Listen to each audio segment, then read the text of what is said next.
Action గురించి మాట్లాడతారు. రాజనీతిజ్ఞులు next generation గురించి.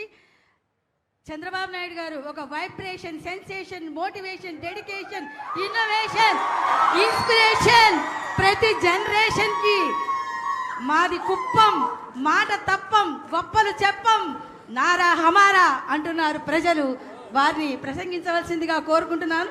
మానవత ఆయన జెండా, మంచితనమే ఆయన ఎజెండా, బడుగులకు కొండంత అండాదండ, పాలకుండ పూలదండ ఆయన మనసు బంగారు కొండ. మీరెప్పుడు మాకు అండా దండ.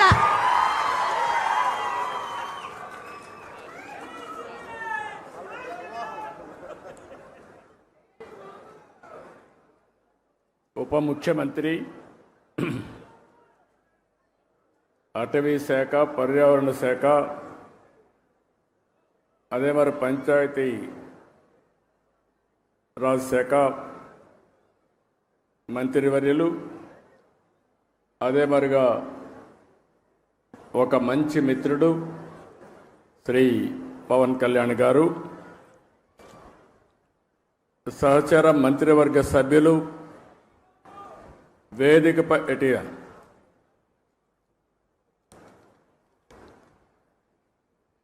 కందుల దుర్గేశం గారు, పొంగూరు నారాయణ గారు, గౌరవ శాసనసభ్యులు Tenali Sravan Kumar garu, chairman pollution control board Krishnaiah garu, Amaravati development corporation chairman Lakshmi Parthasarathi garu, special CS అటవీ శాఖ Anantharamu garu, principal chief conservator of forest Ajay Kumar garu. ఇప్పుడే మీరు చూస్తున్నారు, మొన్నటి వరకు మనం రామయ్య గారిని చూశాం, మొన్నే ఆయన చనిపోయాడు. ఈరోజు నల్లమల అడవుల పరిరక్షణ కోసం జీవితాన్ని అంకితం చేసినటువంటి అంకారావు గారు మనస్ఫూర్తిగా మనందరికీ ఒక స్ఫూర్తి. అలాంటి వ్యక్తి ఇక్కడ ఉన్నాడు. ఇంకొక పక్క chairman environment management corporation Dinesh Reddy గారు, 10వ తరగతి అమ్మాయి, చాలా బాగా చేసింది, మనందరి దగ్గర ప్రతిజ్ఞ చేయించింది కుమారి లావణ్య. నేను ఇప్పుడే అడిగాను అమ్మాయిని, ఏంటమ్మా ఏం చదువుతున్నావు? 10th క్లాస్ అనింది. 10th క్లాస్ అయినాక ఏం చేస్తామని అడిగాను. ఇంటర్మీడియట్లో బైపీసీ అనింది. అంటే డాక్టర్ అవుతావా అంటే తప్పకుండా డాక్టర్ అయి పేద ప్రజలకు సేవ చేస్తానని ఘంటాపదంగా చెప్పింది. ఒక యాస్పిరేషన్తో చదువుకుంటున్నటువంటి విద్యార్థిని.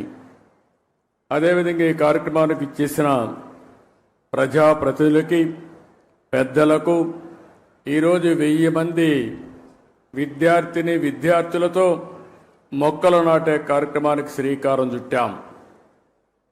ఈరోజు మీరు చేసిన కార్యక్రమం అమరావతిలో ఒక చరిత్ర సృష్టించబోతుంది.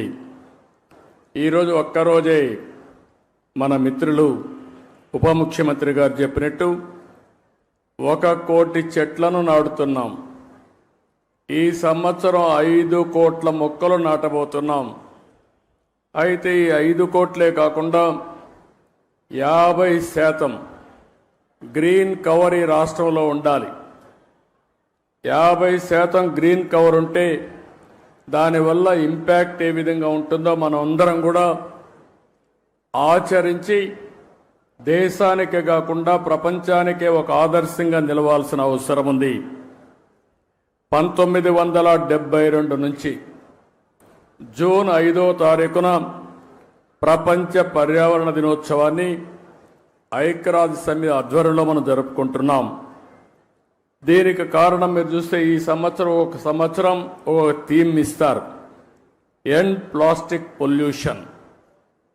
ప్లాస్టిక్ పొల్యూషన్ని పూర్తిగా దీన్ని కంట్రోల్ చేయాలి. దీనికి ఏ విధంగా రీసైకిల్లో ఇవన్నీ ఉపయోగించాలి అనే విషయంలో అవగాహన పెంచడానికి తీసుకున్నాం. మన రాష్ట్రానికి మనం ఒక్కసారి వస్తే 37,421 చదరపు కిలోమీటర్ల అడవులు ఉన్నాయి. ఇది మొత్తం విస్తీర్ణంలో 22.96%. ఈరోజు మన రాష్ట్రానికి ఒక పెద్ద అడ్వాంటేజ్ ఏంటంటే అడవుల్లో చెట్లు ఉండడమే కాకుండా రాయలసీమలో నల్లమలై ఫారెస్ట్ ఉంది. అదే రాయలసీమలో హార్టికల్చర్ పెద్ద ఎత్తున అభివృద్ధి అవుతా ఉంది. ఎప్పుడైతే హార్టికల్చర్ బాగా అభివృద్ధి అయ్యే కొందికి ప్లెయిన్ ఏరియాలో కూడా చెట్లు వస్తున్నాయి.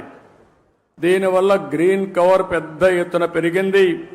దీనికి ఉదాహరణగా మీరు చూస్తే ఈరోజు రాష్ట్రంలో 30.05% గ్రీన్ కవర్ ఉండే రాష్ట్రం మంది. దీన్ని 50% తీసుకుపోవాలనేది మనందరి లక్ష్యం. ఒకప్పుడు నేను 2 ఏళ్ళు 3 ఏళ్ళు చెట్లు కూడా ఉండేటివి, పెద్ద చెట్లు నాటేవాళ్ళం. ఒకప్పుడు కాంగ్రెస్ పరిపాలనలో మీరు ఒకసారి చూస్తే చెట్లు నాటడం అంటే వాళ్ళకి అవగాహన ఉండేది కాదు. ఫోటో కోసం చెట్టు నాటి ఫోటో అయిపోతానే చెట్టు ఎక్కడుందో కనపడేది కాదు. తర్వాత ఇటీవల గవర్నమెంట్ వచ్చింది, వాళ్ళకి చెట్లు అంటే తెలియని గవర్నమెంట్ అది.